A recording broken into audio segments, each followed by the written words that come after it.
Everybody to the CMS colloquium.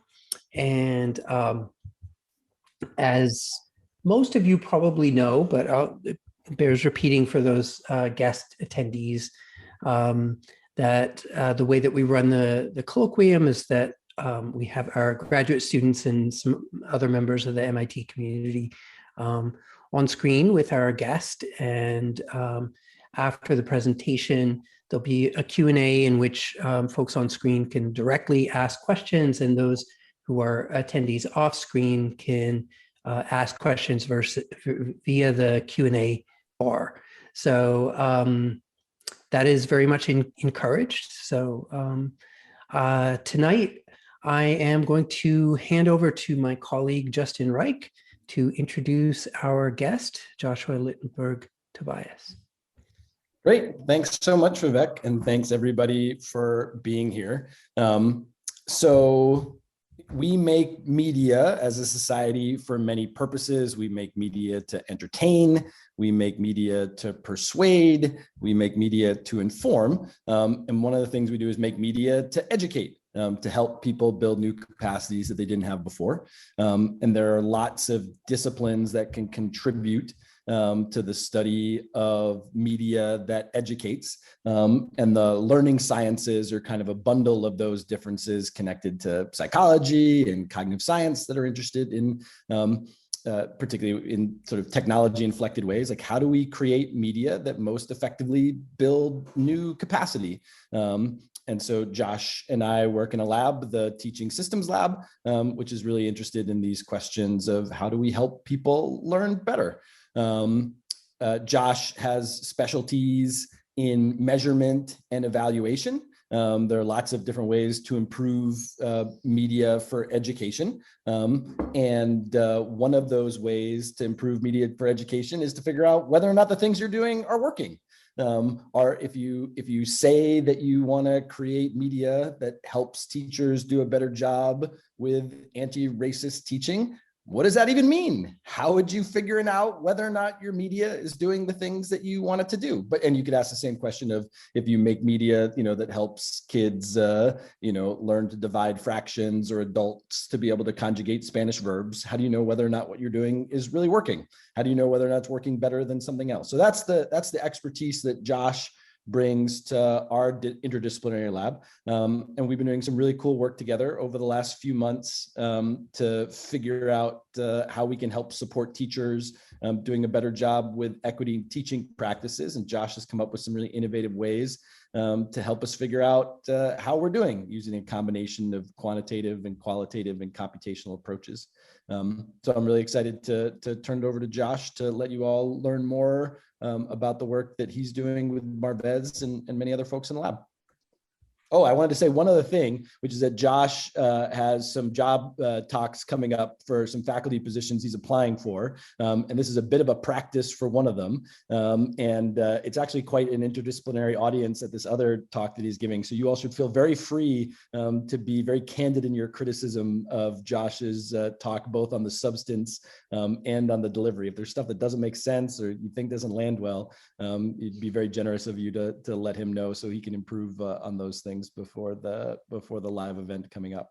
So over to you, Josh. Thanks, Justin. I appreciate the introduction.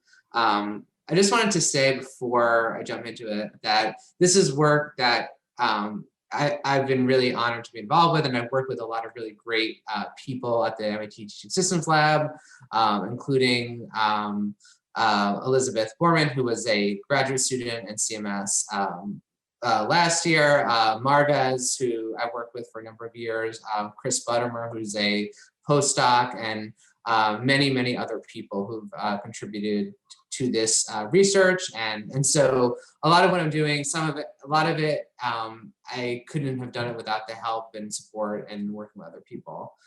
So I'm going to share my screen and we will get started.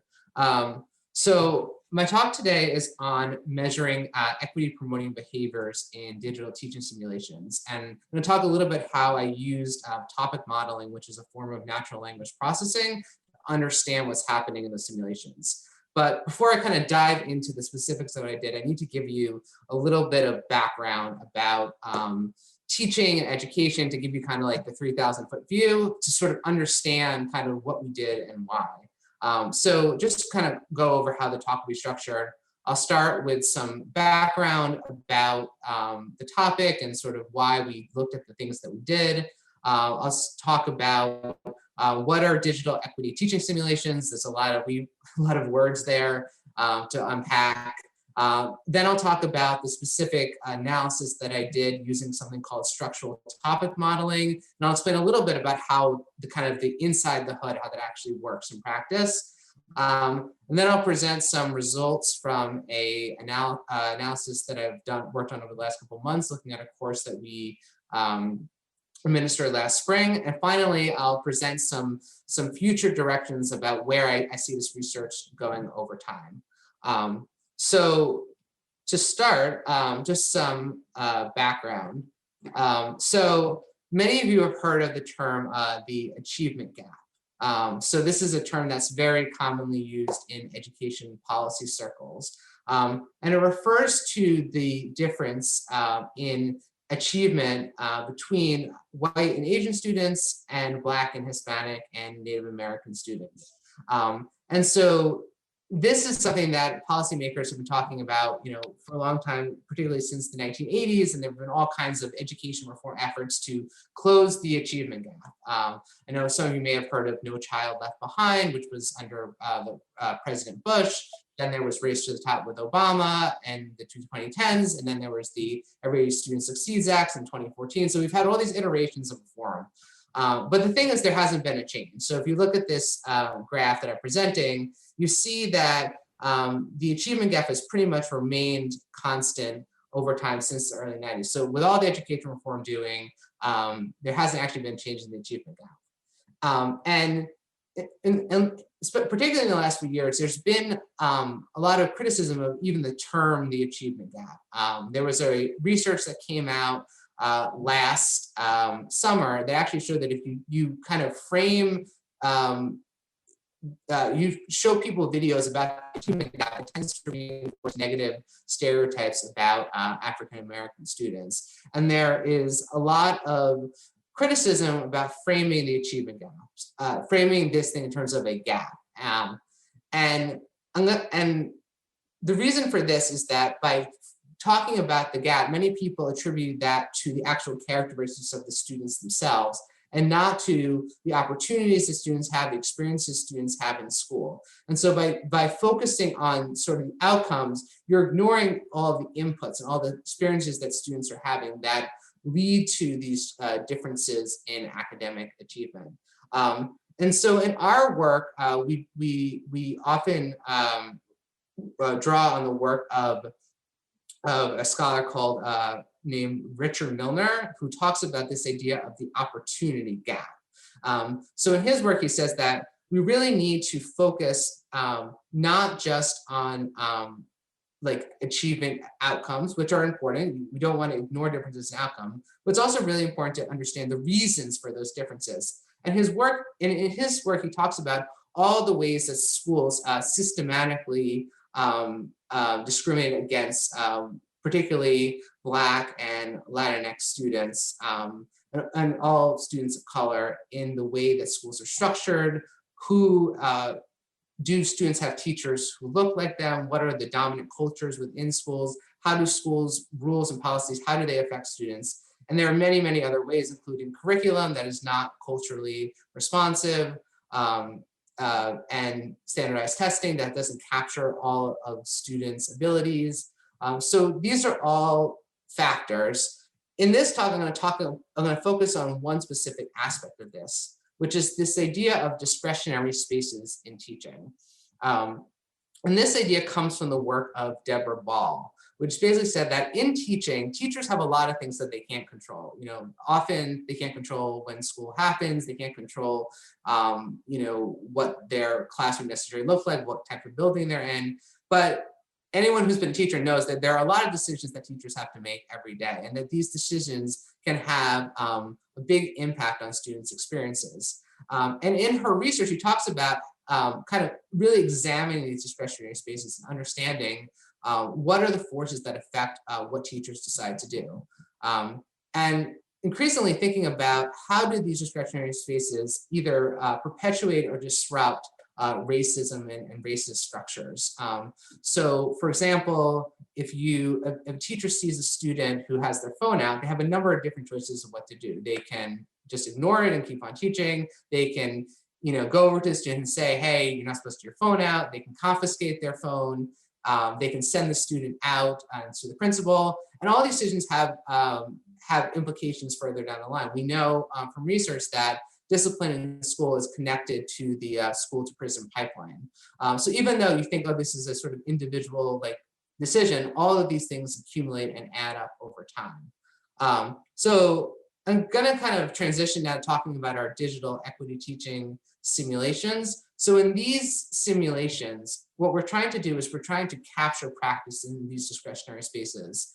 And I wanted to give you some examples of what this looks like in practice. So this is from one of our simulations called Jeremy's Journal. And to give you a little background on Jeremy's Journal, in the simulation, you play the role of a teacher who has a student named Jeremy, and Jeremy is at sometimes very actively engaged in class and other times disengaged. He's generally very friendly and social, but sometimes struggles to kind of focus on the actual assignment that he's supposed to be doing. And one day, he misses class, and you don't get any reason why he missed class. And the next day, he comes to class and he presents this note from his mom, and he says, "I'm sorry, I was out yesterday. I wasn't feeling great and had to go home. What do you want me to do for makeup work?" And he presents this note from his mom. And the thing is that the school policy, is that you have to have a note from a doctor. So in this moment, what do you do? Response one is say, "We missed you at class yesterday. Hope you're feeling better." Or response two, "Remember that the school policy is that you need a signed doctor's note in order to be excused from class." And now I was wondering if I wanted to try something. We will see how it works. I'm going to send out a poll. I only want you to answer the first question, but I want you to say, which of these two responses would you choose? One, "We missed you at class yesterday," or two, "Remember the school's policy is that you need a signed doctor's note in order to be excused from class." So you just need to answer the first question.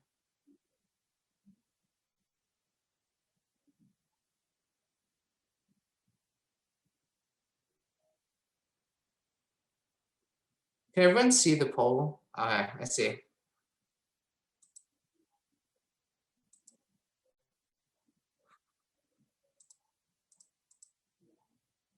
Panelists can't vote. Okay. Okay. If you can't vote, can you just put either one or two in the chat for which one you would do?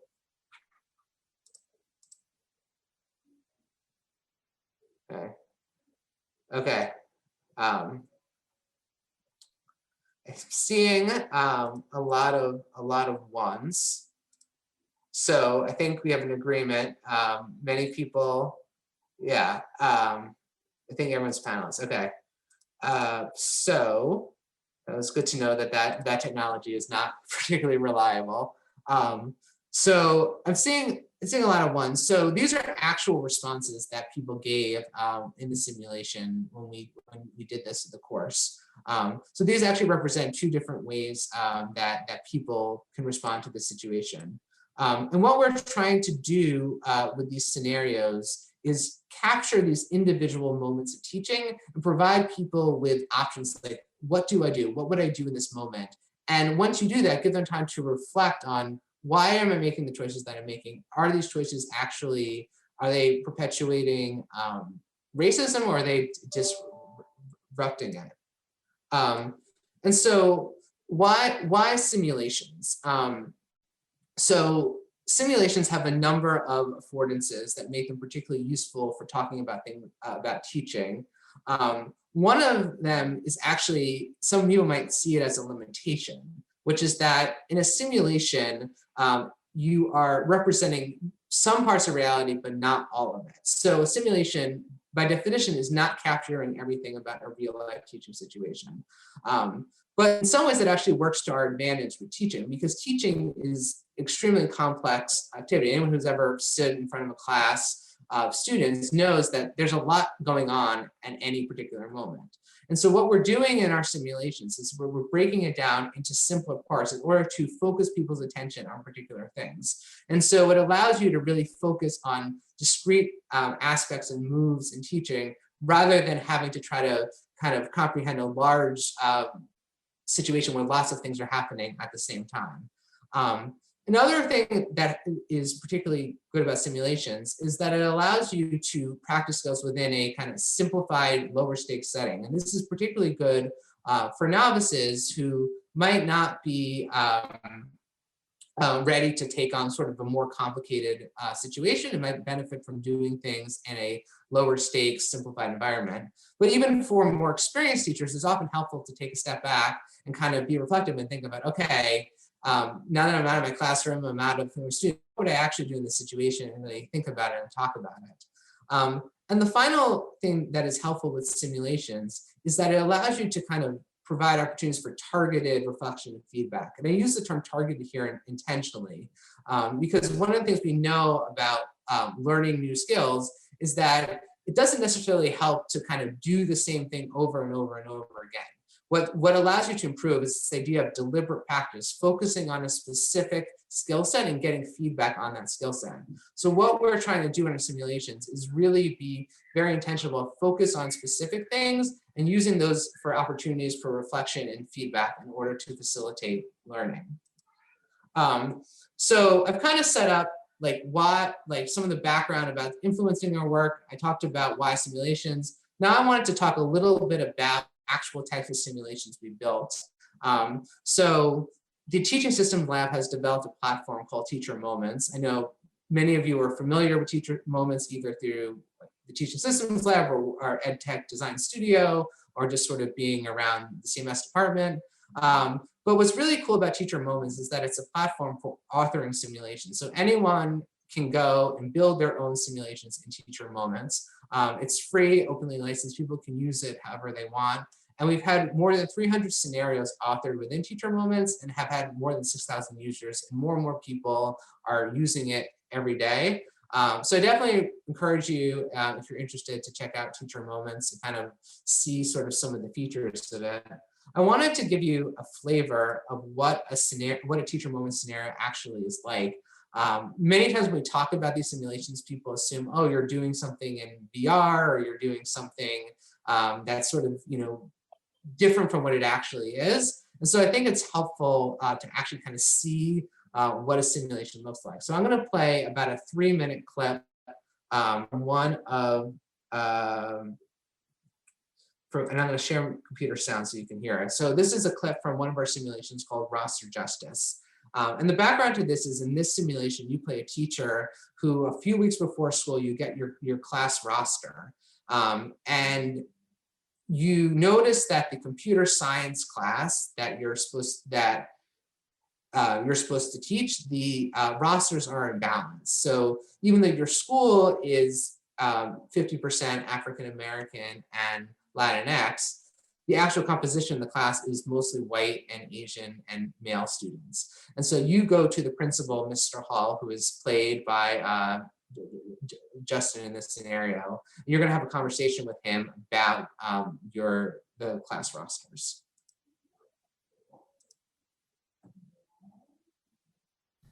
Thanks for coming in. I wanted to talk with you about some of the scheduling changes, and I also heard that you wanted to talk to me. We've got someone else coming in a few minutes, so why don't we cut to the chase? Why don't you lay it all out for me? Thank you, Mr. Hall, for meeting with me. I know that you have a busy schedule. Before we talk about the scheduling changes, I just wanted to share my concerns. I looked over the rosters for computer science, and I noticed that the computer science class doesn't reflect our student population. It has way more white students and male students than we have in the rest of the school. And I'm concerned that it means that our students of color and our female students are missing out on some opportunities. to take computer science. So can we talk a little bit about how we might be able to change the schedule so more students can take computer science?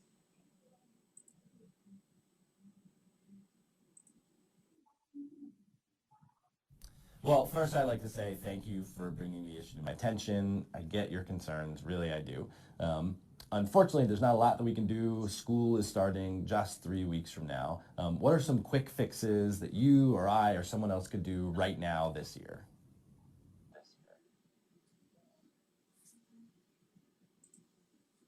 I don't think that there are any quick fixes. I think we need to take a broader look at how we do scheduling.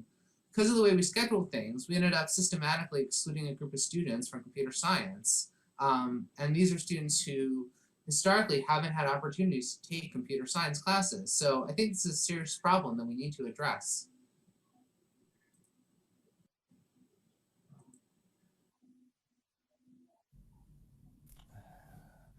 I want to be super clear. We cannot change the schedules at this point. Sometimes imbalances will happen when you only offer one section of a course, like we're doing this year with Intro to CS. We're offering Intro to CS during period 5. I mean, it's super complicated. We're offering Intro to CS in period 5. We're offering Algebra in period 5 and period 1. So anyone who has Intro to CS for period 5 just is going to have to take Algebra in period 1. What if I got you a teaching assistant to help with the class? I don't think it's super complicated. There are a few weeks left before school starts. We change kids' schedules all the time. And I don't think a teaching assistant solves the underlying problem. Why can't we look into changing when the math courses are scheduled so that all of our kids can have a chance to take computer science?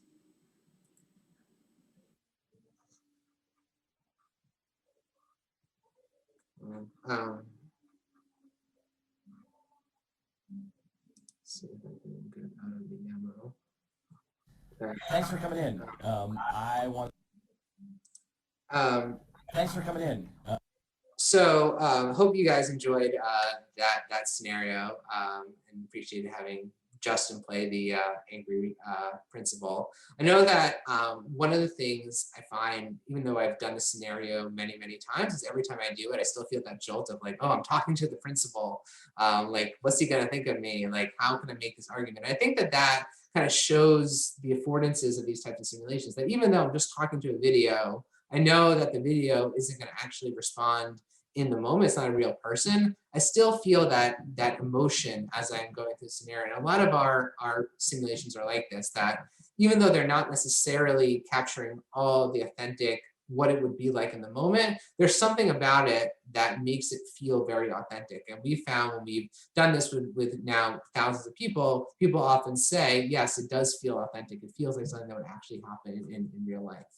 That's really a testament to all of the people who work to design these scenarios to be really impactful. So last spring, we launched a course called Becoming a More Equitable Educator. And we took these simulations and we put them within the course. So the way that the course was structured is that within each unit, you would sort of be introduced to a topic, and then you would do a simulation about that topic.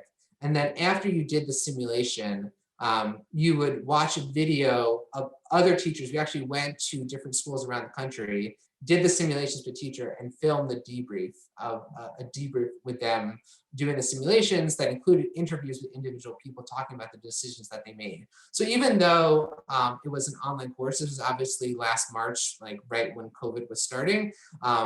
So many people were sort of turning to online learning that time. So even though it's online, you're able to see kind of what other people are thinking and doing in that moment. And the course itself was structured around this idea of educator mindsets. And we framed it around 4 pairs of mindsets. And the idea is that these are mindsets that are out of balance in US schools. So just to give an example, one of the mindsets that we looked at is equity versus equality. So equity is that sort of everyone gets the thing that they need. And if some people need more things, they should get those things. And we should focus on individual need, not on giving everyone the same thing. While equality means that everyone gets the exact same thing. And we shouldn't give people special treatment. Now, what we argue is that it's not that equity is good and equality is bad. But the problem is that these mindsets are currently out of balance, that we have too much equality and not enough equity in schools. And what we want to do is we want to shift people's focus to thinking about, as they make these decisions, how can I act with more of an equity mindset? And so in all of the units in the course, each of them was framed around these pairs of mindsets, and there was a simulation that was attached to each of them. So this is all kind of a setup for the research that we ended up doing. So in the course, there were 963 people who did at least one simulation. And there were 4 simulations in the course, each of them that was embedded within one of the units. So it says it's difficult to read the presentation. Can everyone see my slides? Do I need to make it bigger? I think if you can just, if you don't mind sharing the link. Sure, yeah, I'm happy to do that. People can look yeah, through. I'm happy to do that. Let me, there, I will put it in. Thank you for that feedback.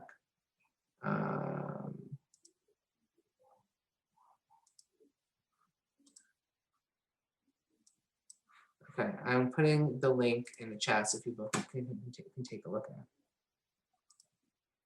at it. Okay, thank you. I will go back to the presentation. So as I was saying, we had 4 of these simulations embedded within the course, each within one of the units. So we had a lot of text data, probably more text data than any person could look at qualitatively. So I was interested in how can we use natural language processing tools to automate some of this analysis, to understand what are people doing in these simulations. And so I looked into different ways of using natural language processing. There has been a lot of research about that has used natural language processing within large-scale data sets. Just to give a few examples, they've used it to do automatic scoring of cognitive tasks, so machine scoring of assessments. People have used it to predict people's affective states. So there's one study that looked at what are students' feelings about math, and they looked at people's responses within an online math curriculum and correlated that with student self-efficacy for math. And then a study that Justin actually worked on was looking at responses in discussion forums and trying to see, and this was a course that was a political course, so do conservatives and liberals, how do they engage with each other within discussion forums? So there's a lot of different ways that you can use natural language processing to make sense of large data sets. And I was particularly interested in, can we use these tools with our simulation data? Can they provide us some information about what are people's experiences within these simulations? And the particular method I used was something called structural topic modeling. So a topic model is a model that detects underlying patterns within large data sets by identifying latent topics within a text data set.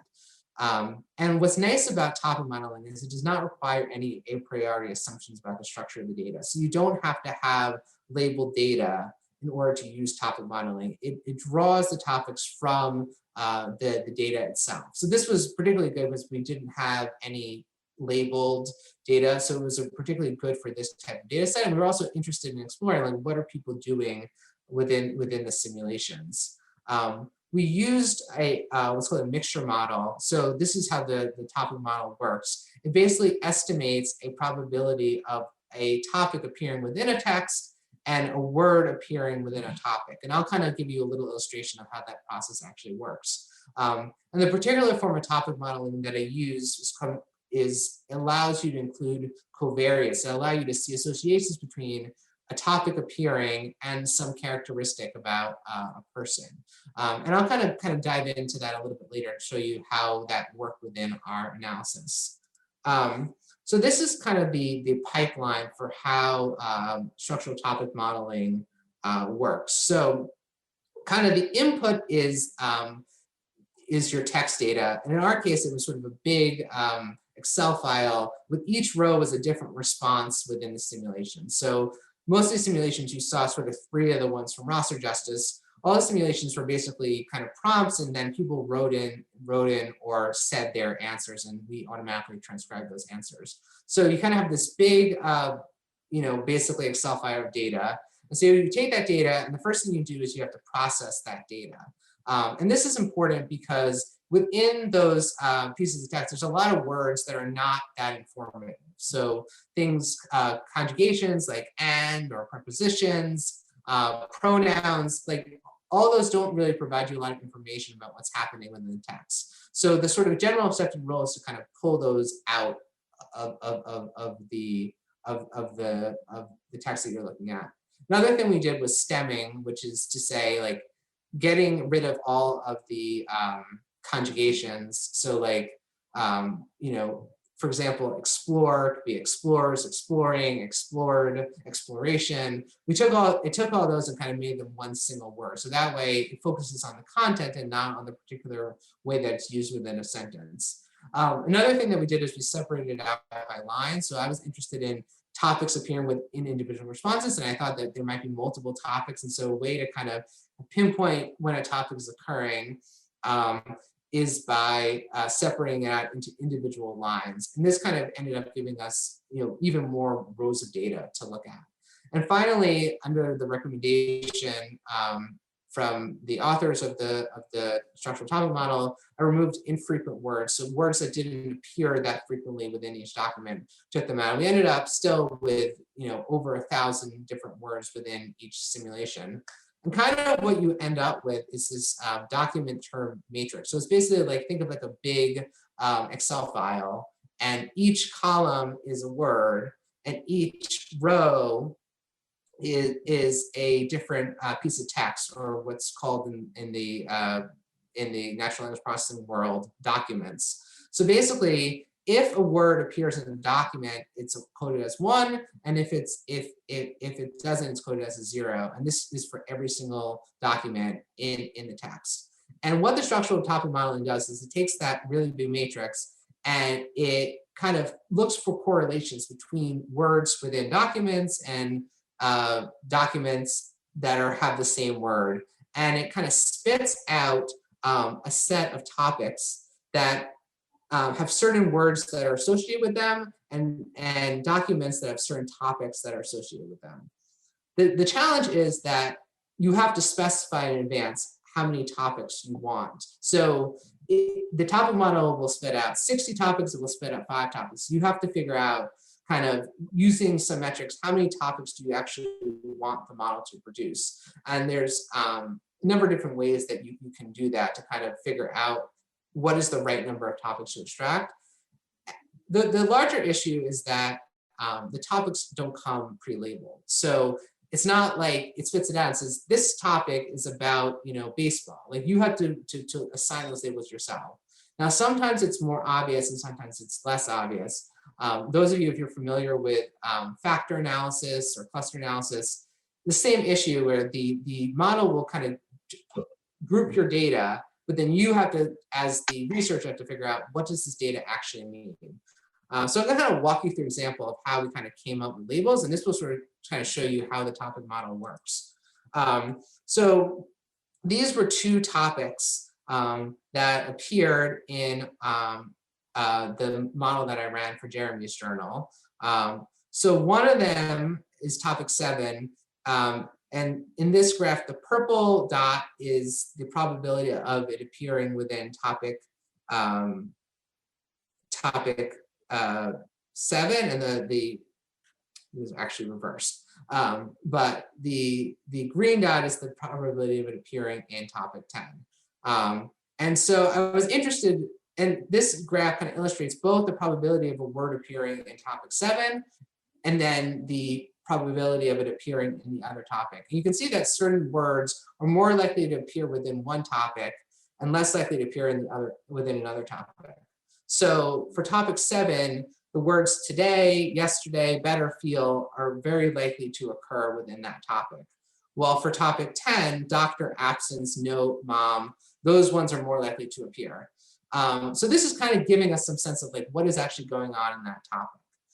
So now I'm going to give you a phrase, and you're going to have to, I want you in the chat to say, which topic do you think that this piece of text come from? Is it from topic 7 or topic 10? So just to give you a reminder, this is the words for topic 7, and these are the words for topic 10. So I want, look at this thing and just sort of this, do you think it's a topic 7 or a topic 10?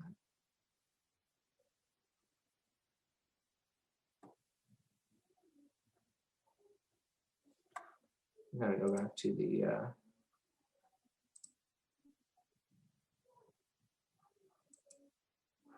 okay, I see a lot of 7s.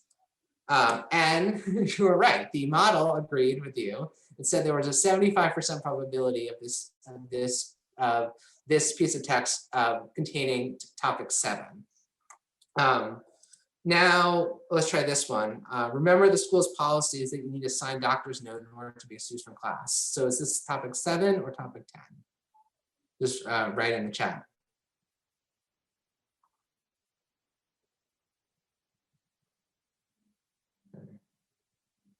Seeing a lot of 10s, and again, you guys are right. The model is training you, exactly. It was a model said there was 65% probability of topic 10 appearing. I should say not all of the topics were this clearly delineated between two. Sometimes it's a little more ambiguous what exactly the model is detecting. But what we did is something kind of similar to this process where we looked at what documents the model said that topic was likely to appear in, and the words that were highly associated with that topic. And kind of through that process, me and some other graduates, research assistants, graduate students, we came up with topics. So for topic 7, we labeled that glad Jeremy is feeling better. And for topic 10, we labeled it doctor's note and school policy. And we did this for all of the topics that were extracted in all of the simulations. So once we extracted the topics, what we were interested in was, are these topics associated with anything? Are they associated with participants' attitudes toward equity? And remember I said earlier that the structural topic model allowed you to include predictors. So in this case, we wanted to know, was there a relationship between what participants said on surveys in terms of their attitudes toward equity? And we had surveys for each of the mindsets in the course. So there was a survey for equity and equality, there's a survey for deficit and asset. And we wanted to see, is there association between how I responded to a survey and what topics I noticed within the simulations. And what was really exciting for us was that there was a pretty strong connection, that certain topics you were more likely to notice if you had reported on a survey more of an equality mindset. And there were certain topics that you were more likely to notice if you were more an equity mindset. So what was interesting is that the doctors note, people who mentioned the doctors note were much more likely to have an equality mindset, while people who asked Jeremy how they were feeling were much more likely to mention on surveys they had an equity mindset. And we found this in all of the simulations that we did, that there was association between what topics you noticed and your mindsets on surveys. So this was exciting for us to think about, like, are these simulations actually measuring something real about what people think and believe having to do with equity? But that's sort of good for like a measurement piece, but Justin and people working, of course, were also interested in, did these courses actually work? Like, did people actually change in their mindsets over time? So I wanted to look at, is there a way that we could use these simulations to understand, are people actually changing in their mindsets over time? The problem is that we had 4 different simulations. So you can't compare the topics from one simulation to the next because they were totally different simulations and totally different subjects. So the topics are not necessarily comparable. But what we could do is we could compare you to a set group of people. So what we did is for each simulation, I calculated the maximum probability that any topic would appear in your responses. So you kind of end up with a table like this. So for each topic, each row is an individual user, and there's a probability that that topic would appear in any of the user's responses for that simulation. And so this is not real data, but this is sort of what it looks like. Like some people were more likely to mention one topic, some people were more likely to mention other topics. And then I was interested, okay, so we have all that data. Let's compare them to the people who started the course with the highest equity beliefs on the survey. So I took the top quartile or the top 25% of people on their pre-survey in terms of their educator mindset beliefs, and were they more shifted toward equity or equality or asset versus deficit. So I wanted to see, like, do other people in the course, do they become more similar in the topics that they're mentioning in the simulations to those group of high equity users. And so I'm going to show you an example from our first simulation. I want to go back and explain something. So how do you see how similar people's topics are to each other? Well, I used this concept called Euclidean distance. So those of you who remember trigonometry, b squared, the Pythagorean theorem. So this is basically like, what is the distance between one point and any other point?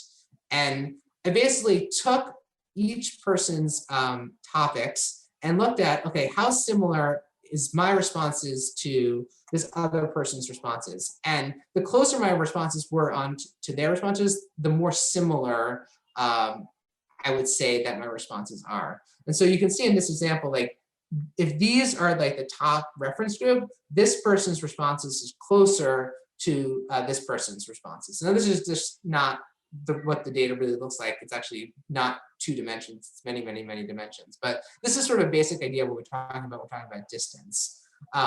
So in Jeremy's journal, the people in the first quartile, so with the lowest equity beliefs, were the furthest away from that reference group.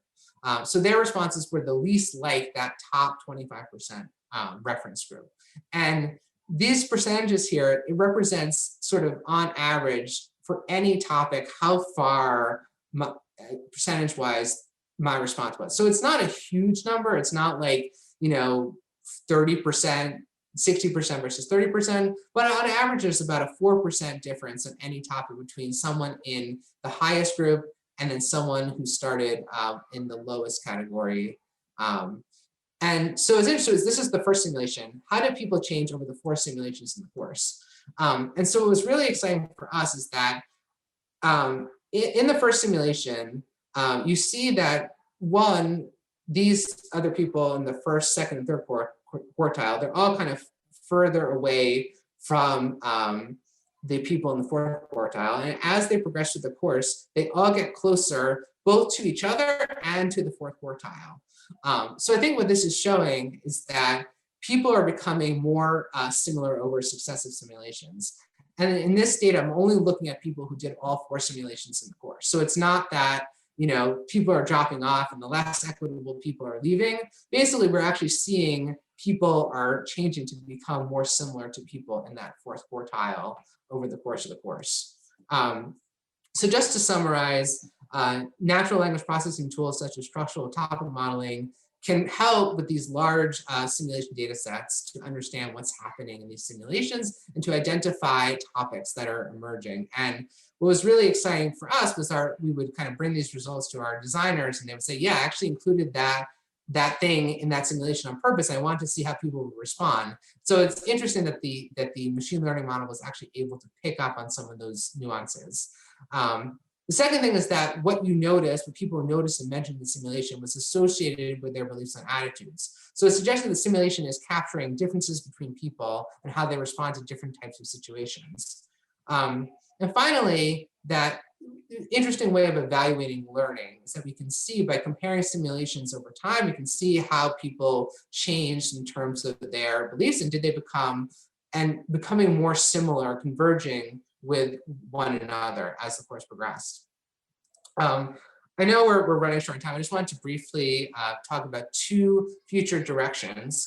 One is that we put in a grant to do a study where we're actually going to be doing this with teachers in grades 3 through 8 in 5 different districts across the country. So although our MOOCs have a lot of educators, it's usually just people who kind of randomly come into the course or hear about it. So in this way, we're actually going to go out and recruit people, and we're going to be able to link it to data about their students. So we're interested to know, does your response in a simulation, is that actually predictive of student outcomes? And because right now we don't really know whether these behaviors are actually predictive of anything outside the simulation. So we're hoping with this study to actually understand a little bit more about how is behavior in the simulation connected to behavior outside the simulation. Ultimately, how does this affect students' experiences? And then this other thing that I'm really excited about is this idea of being able to give automated formative assessment and feedback within the simulation. So I'm gonna play a short clip of what roster justice could look like in the future. So this is like from the last prompt that you heard. So anyone who has intro to CS for period 5 just is gonna have to take algebra in period 1. What if I got you a teaching assistant to help with the class? So now I'm writing, that does sound super complicated. Yes, a teaching assistant would be great. So I'm submitting it, and then something pops up and says, remember that your main concern is the imbalance in classes. Does your teaching assistant solve that problem? So this is actually feedback that a facilitator would give in person. So we're hoping to use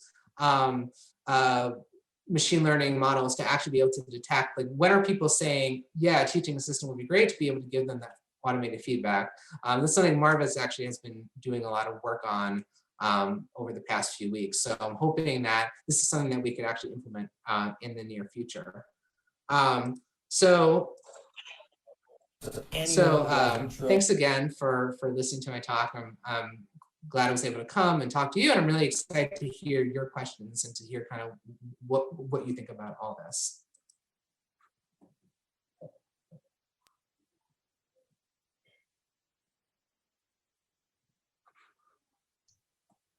All right. I'm going to open it up to questions.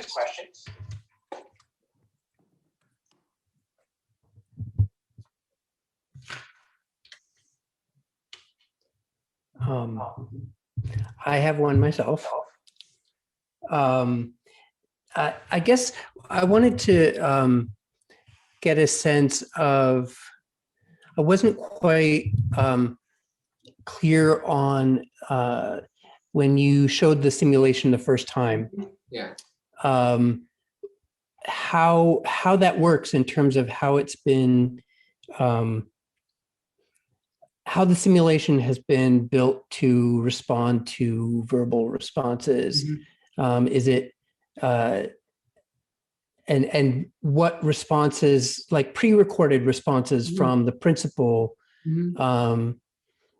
You know, what is the spectrum of responses from the principal that are going to be potentially chosen, you know, algorithmically to respond to various responses or various inputs from the person who's going through the simulation?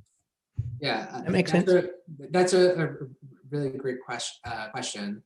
The short answer is that it doesn't now. Like there's no algorithm. No matter what you say, Justin will give the same response in that simulation.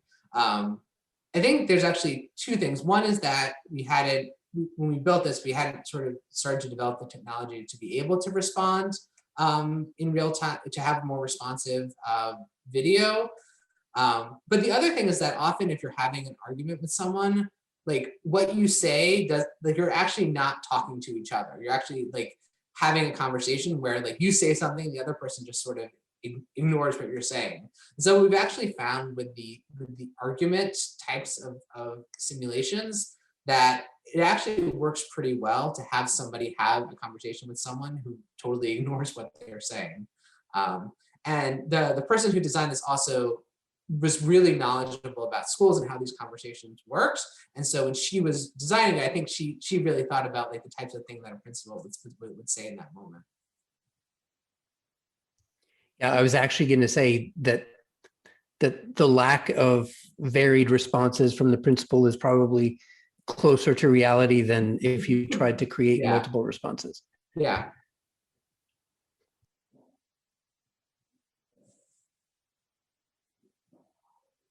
I have other questions, but I want to make open the floor to everyone.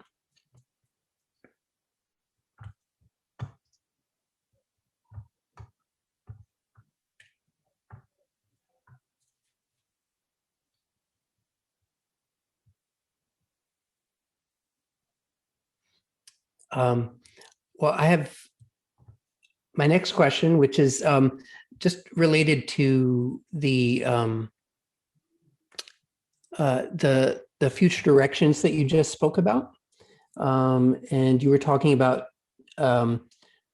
the potential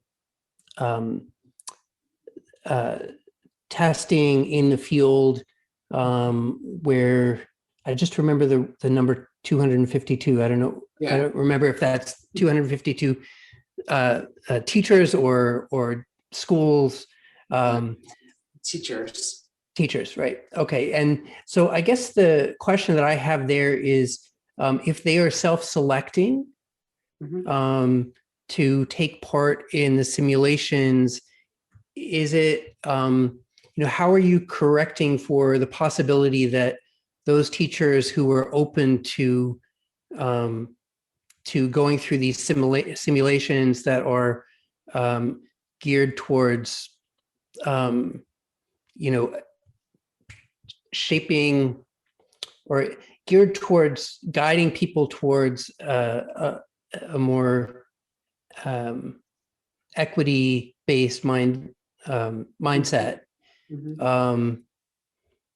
would that be a self-selecting set of teachers who would already be sort of A, closer to that mindset, or B, more willing and open to have their mindset changed through a process like this, if that makes sense?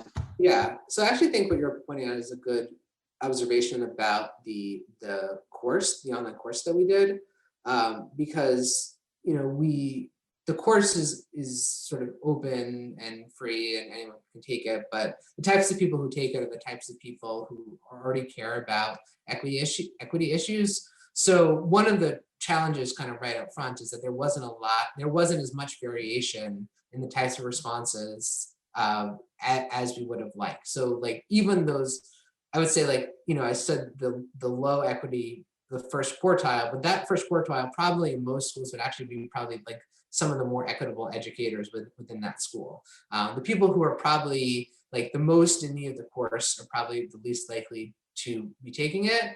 I think, and one of the things that we want to do with that study that I was proposing is do more active recruitment of teachers. So we're going to be working with districts to sort of identify schools to participate in the study. We'll actually be like recruiting teachers and paying them money to participate in this course. And so I think what we're hoping is that we'll get a broader and more diverse group of teachers than the types of teachers that we got in who took the MOOC. And hopefully we'll be able to reach teachers who wouldn't necessarily like be pursuing an online course about equity on their own.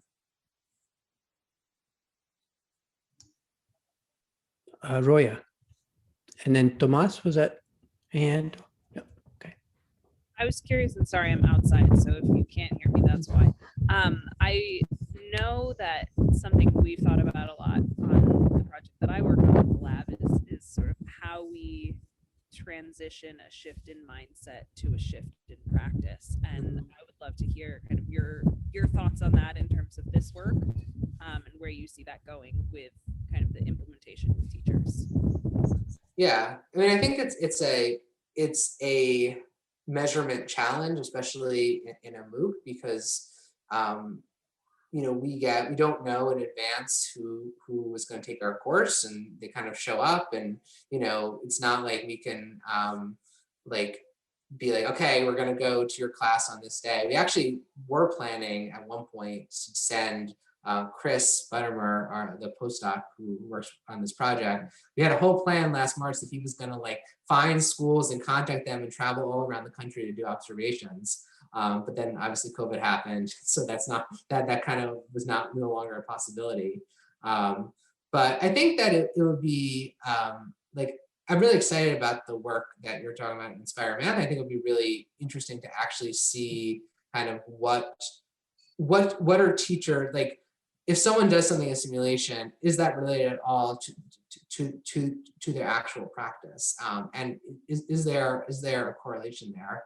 I suspect that there is, based on like what we've seen in terms of like survey responses, but it'd be interesting to kind of actually connect that to actual practice. Tomas? Yeah, my question was really similar to Roya's, but I think maybe I can frame it in a different way. Yeah, first of all, thank you for the great presentation. It looks extremely interesting, and I'm really excited to what can be done with this methodology. This would assume from the assumption that there is a goal to increase an equity mindset, right? Mm-hmm. And I was wondering, I mean, this is something that I can probably get behind of, but I wonder if there are other possibilities to do this, like with other values, other normative values that maybe are sourced from teachers, and maybe like not from academic labs, but to see what the teachers have to say about that. And I was also wondering if, yeah, so I think this is pretty much what you just answered to Roya, but I guess the conclusion from this method is that you can tell people that certain actions are associated with a certain mindset. But I wonder what's like the extra step, right? Like, and I guess that's what you address in the MOOC. So I was wondering if you could like discuss what the contents of that were. Yeah. Let me know if I'm understanding your question right. Are you asking like, what is like, okay, we can measure these things, but how is this actually going to change people's practice? Is that kind of similar to it? So it's two different questions. The first one is whether you could like chime in other normative values instead of equity. If you could think like, if they want to make more solidarity teachers, like what does that mean? And the second question would be if you could talk about the MOOC experience, like how can you turn this insights that you get through this data into specific practices? Yeah. So I think the first thing is that we've done, so equity is sort of one area that we've worked on, but we've done it in a number of other areas, including Roya has done a lot of work on math instruction, which is less a question of, and Roya, you could disagree with me if you think it's wrong. It's more of a sort of teaching certain skill sets than a kind of normative value, although there probably are normative values that are baked into those particular skills that we're trying to teach. We also, Marvez and I worked on a course called Civic Online Reasoning, which was about preparing teachers to teach students how to identify misinformation online. So it's based on a method developed by a group at Stanford called lateral reading, where if you see something online, instead of like spending a long time reading through it and trying to determine, is this real, is this not real, which is sort of the traditional way that teachers have been taught to how to teach information literacy, they say that the best thing to do is actually Google and see like who is behind the information. Another important thing in that course is that many teachers, and many of you probably experienced this, like think that Wikipedia is bad. Like basically that Wikipedia is totally unreliable as a source.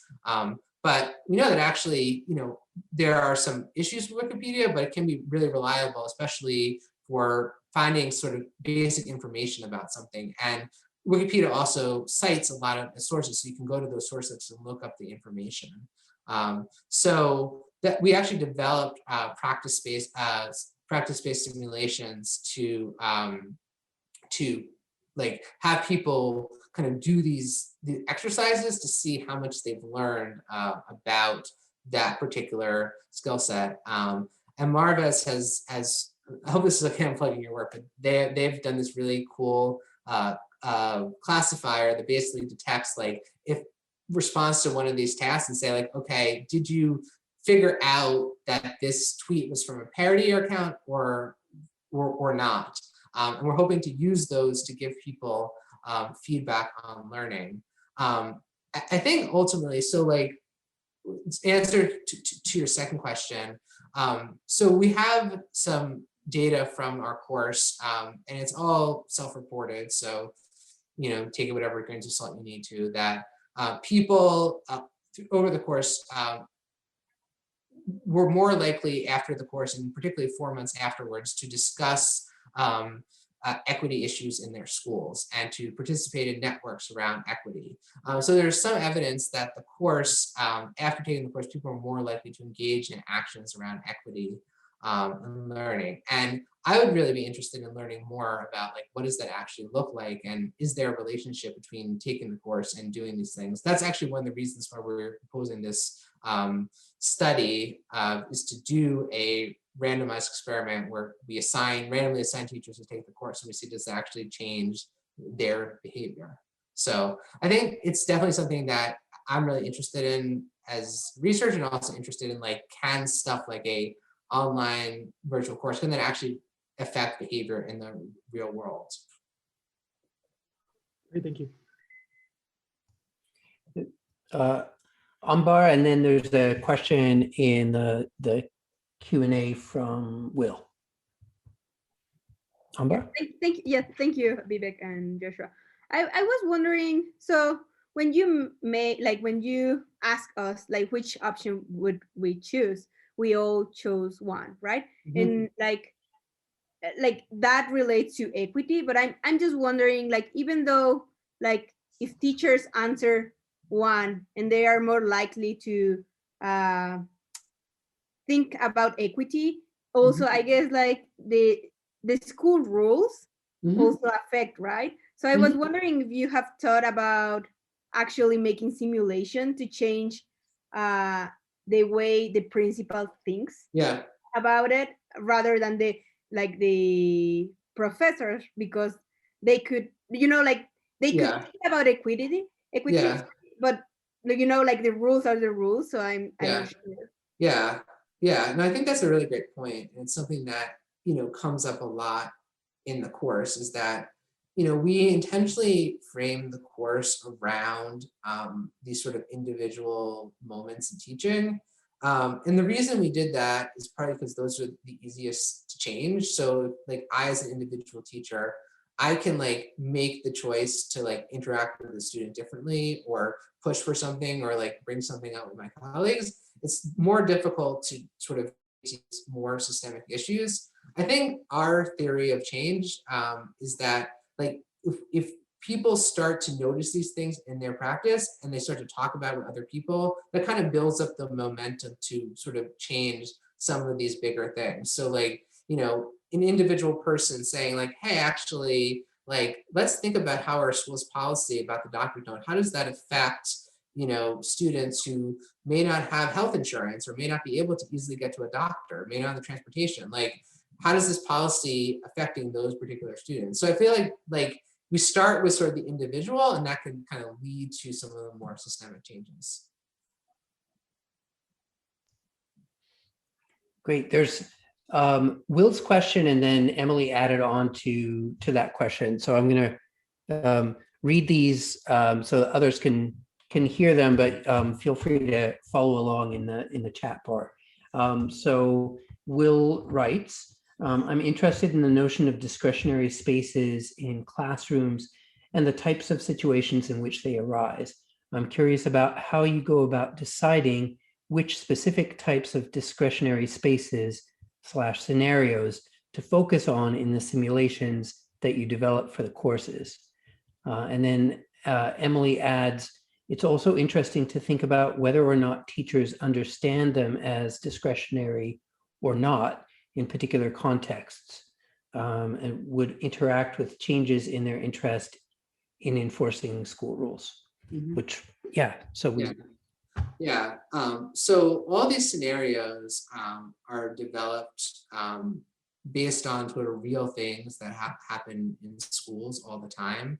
I know my wife is an educator, and she's always like, I'm always like, oh, can I use that example that you just did? I think it's a perfect one for teacher moments. And so I think kind of like the characteristics of a good like discretionary space is one where the answer isn't obvious. I think the one I gave you actually was a little bit more obvious than like a really good one would be, but like has some sort of tension between like, do I want to do this thing or that thing? Because if it was an obvious decision, then everyone would just do that. But there has to be something kind of countervailing that would make you think, well, maybe I don't want to do that. One of the things at the end of the Jeremy's journal simulation is that he asked, because he's missed school and because of, he asked if he can be excused from taking a quiz that you give every week. And so he comes up to you and is like, can I get out of this quiz?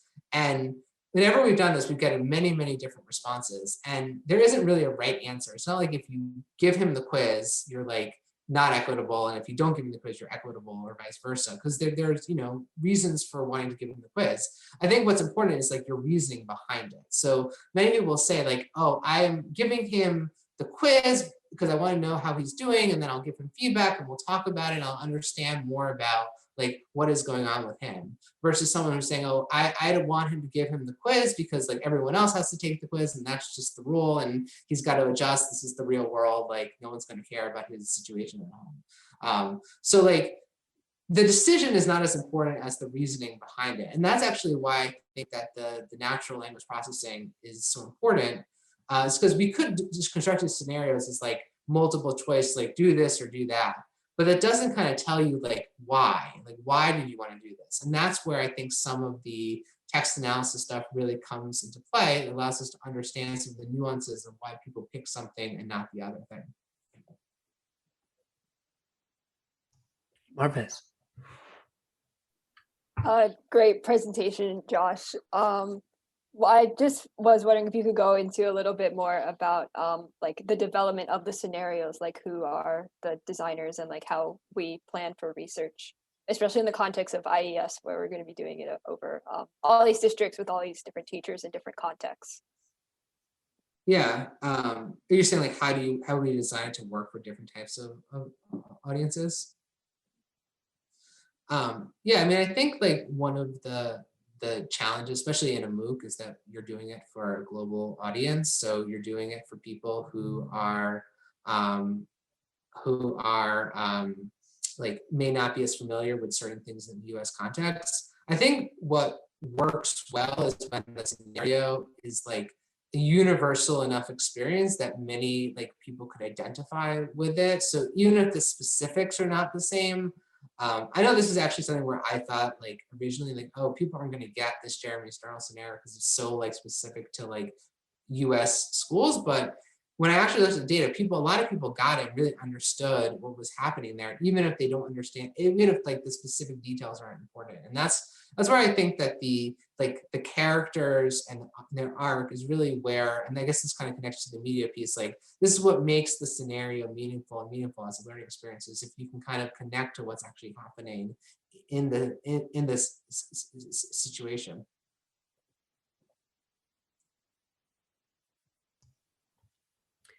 I have another question that is more, I guess, geared towards taking this opportunity to talk about methodology, since half of our students are taking a media research methodologies class with me at the moment. So I wanted to just ask you about the research design and sort of iterative design-based research, specifically in relation to the natural language processing and how you've built that out. What are the steps when you're building that? What are the steps that you go through in order to fine tune how that works? Yeah. So it was a very iterative process, I would say. It wasn't something where I was like, I know exactly what I want to do, like from the beginning. I had like, we had been doing these scenarios for some time before we did the course. And so I had some understanding of like what the universe of possible responses were to these types of scenarios. So I knew that like there were certain patterns to like how people would respond. And like, there were kind of like, you could kind of like see like, oh, people respond like this way, or they respond this way. But all that data, you know, was sort of like a small sample. So I didn't actually know exactly how it would work when we kind of did it at a larger scale. The other sort of like decision that I had to make, I hope this isn't getting too into the weeds, is like thinking about the goal with using the natural language processing. So like one approach could have been to say like, okay, I'm gonna like score each of these responses and like see if I can build a kind of classifier to predict like what are people you know, acting equitably or not equitably. But I kind of wanted to leave it open-ended to feel about like, I'm not going to like predetermine what is equitable and what is not equitable. I want to see like based on the data, like what are people noticing, and what are there differences between people and what they notice. So that's kind of the like framework I used, and why I was sort of leaning toward more unsupervised models that would allow the data to sort of like generate. And then once I had it, then that was a kind of like, as I was saying, like labeling is not always it's a kind of a difficult process, because you have to make a subjective decision about what the data means. And that's where I actually did a lot of conversations with the people who designed the simulations, looking at the data, talking with other people, getting some kind of validation by thinking about like, okay, do other people see the same things that I'm seeing? Because it's subjective, but you want it to sort of be like transferable, so other people could kind of come to a similar conclusion. I think that's one of the challenges with this type of analysis, is that there is some like researcher subjectivity, and you don't want to sort of hide that behind the like objectivity of like, these are the numbers. You want to say like, this is the process that I use to kind of come to this conclusion. But I actually had people like who weren't involved at all in the design of the model. Like I gave them like a task where they had to choose which topics, kind of like what we did in this exercise. Like I like selected a piece of text and then like gave them a bunch of different topics, and one of them was the one that the model said it was most associated with. And so we actually could predict, like had them say like themselves, like basically doing what the model was doing, like, you know, which topic is most associated with this piece of text. And it actually matched the model about 65% of the time. So it wasn't like a perfect connection. And often it was in cases where the model was kind of iffy about like what was actually in the text. So I think it's like one of those cases where like the more like cases where it's more clear cut, it was easier for people to kind of correspond with the model. In cases where it was less clear cut, there was more ambiguity there. Just a quick follow-up is, you know, you touched on just now the how a particular response, you know, might be, I think you were using the example of whether or not to give the student the test, and how there, you know, two teachers who decide to give the student that test might have different reasoning, one of which is more aligned with equitable mindset and one is not. And maybe this is partly, you know, already answered, but I'm curious about how that kind of qualitative assessment is built into the overall project. Yeah. You know, whether you know, so that you can, since like you're saying, you're not predetermining in the model which kind of response corresponds to equitable mindset and which is not. And so that in those kind of like fine areas or gray areas, it seems like more qualitative engagement with the subjects or with the teachers is sort of what will give you the data that you need. And so I'm curious how, the kind of interplay between that kind of qualitative method and the kind of modeling that you're doing. Yeah, I mean, I think I see like Justin's comment about like using unsupervised approaches to complement traditional qualitative bottom-up grounded theory types of analysis. And I think that's actually a good analogy for like, how do we, look at this type of data? Because, in the course, it was probably, over 100,000 rows of data. So, we could have coded all that data, but I'd probably still be working on it now. And what was really interesting was like, once you kind of can see what's happening in the data, then you can sort of put on some of your qualitative lens and kind of do some more looking at like, what does this actually mean?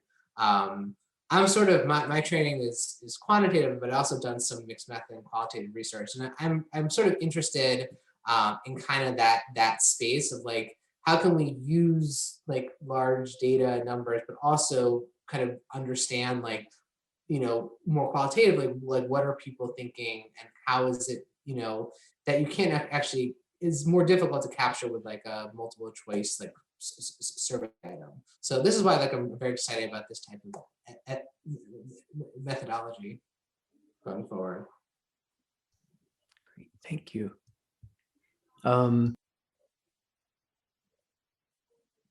Other questions?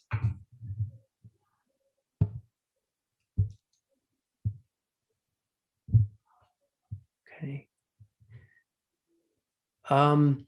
Well, we can, we're almost at 6:30. Rebecca, I have one last suggestion. This is Justin. Yes. Sorry, my house is chaos, so I'm not going to impose it on That's the rest okay. of you. That's okay. The students got a bit of a taste of the chaos in my house at the end of the last session. So if we have just a couple minutes, if folks have any sort of either substantive or stylistic suggestions for Josh, thinking forward ahead to his next presentation, if there are parts of the presentation where he lost you or became uninteresting or problematic, or even parts that like really connected with you and engaged you, I'm sure any of that feedback would be super helpful as he thinks about the, and Vivek, you've seen lots of these kinds of talks too. So if there are thoughts that you had, I think that would be really, really welcome and valuable. Josh, who's going to be your audience? Sorry? Who's going to be your audience for your talk? So this is, it's at Northeastern, it's their College of Art and Media Design and also Applied Psychology. So there are going to be people who are more sort of like media design folks, and there are also be people who are more kind of like working in schools as educational psychologists. And so it's sort of, actually, I think this is a good representation of the diversity. So the people who are like, may not know that much about education, but know a lot about design, and people who know a lot about education, but might not know that much about design. They're also part of, and that's why I spend actually more time than I would normally, is they're interested in someone to teach statistical methods. And so I wanted to also showcase some of my own ability to explain statistical concepts in a more lay audience type of way. From the standpoint of someone like who was like definitely on the media and arts and nice things that don't have numbers, I gotta say at some point you lost me with the technical stuff, but I would consider framing it like as more look at the story you're telling and not just start from the methods, because that might be awesome. Yeah, no, that's helpful. Yeah. Something that was difficult for me was when you were asking us like to choose between 7 and 10, just because I couldn't like see, like I couldn't write the text with the other one. So Yeah. That's I thought about that. It might be good to have like the visual there, so you can see the word distribution. Okay. Yeah.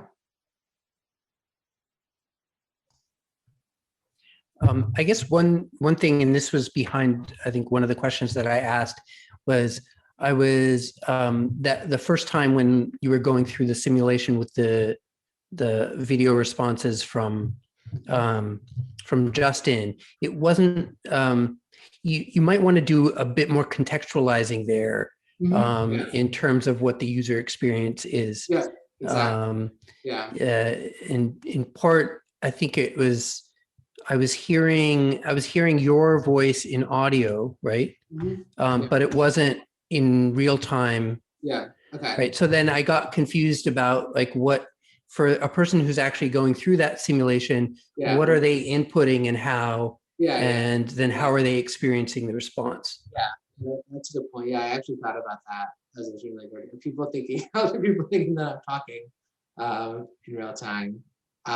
Was it helpful to have that example? Like, do you think that is helpful? Should it be shorter?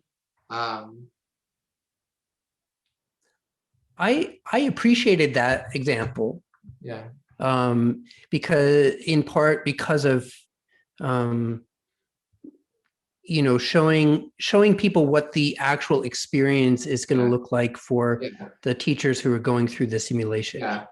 And that's why, kind of fine tuning that so that it's clearer what that experience is, I think would make it that much more effective. Yeah, thanks. That's really helpful. Yeah, I can definitely do that.